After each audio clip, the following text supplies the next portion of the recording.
Betty, you said that because of your age, this is your last decade and you can't afford to have anyone wasting your time. When you heard about this government shutdown, right. What does it mean to you?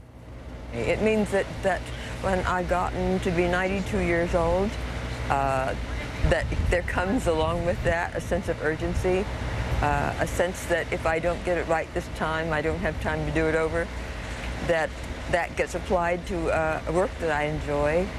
And having the shutdown interrupts all of that forward propulsion. So do you feel like they're wasting your time?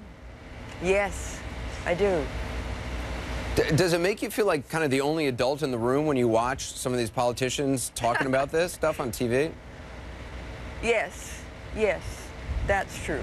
I feel like, and I think that Washington needs a lot more adults. What would you say to them if some of them are watching tonight? What do you want them to know?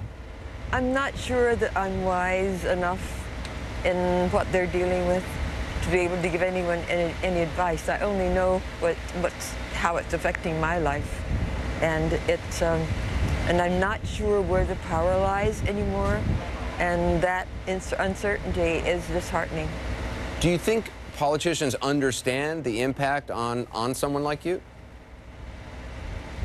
No, I really don't. I really don't. I think that they've lost touch with those of us who are working. What is it about your job that you love?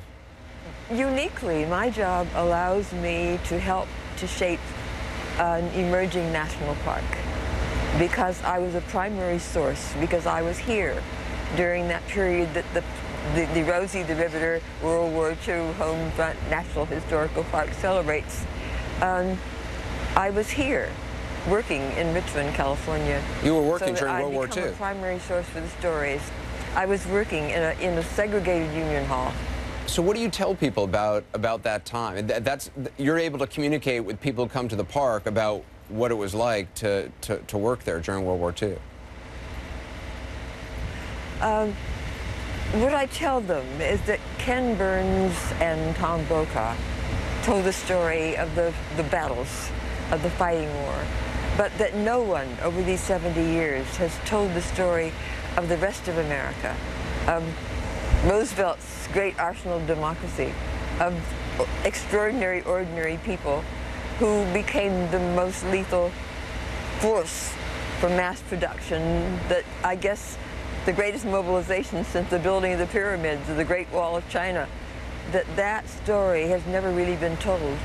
And what we get to do is to go back and revisit that history and catch those lost conversations and untold stories that were left lingering. And I know you're not just popular at the park, you've become popular across the nation. I hear you're doing the Arsenio Hall show in Hollywood. How's that? Yes, that's today, that developed today, and I'm just learning. I just had my first rehearsal. Are you nervous? Oddly enough, I was much more nervous before I got onto the stage.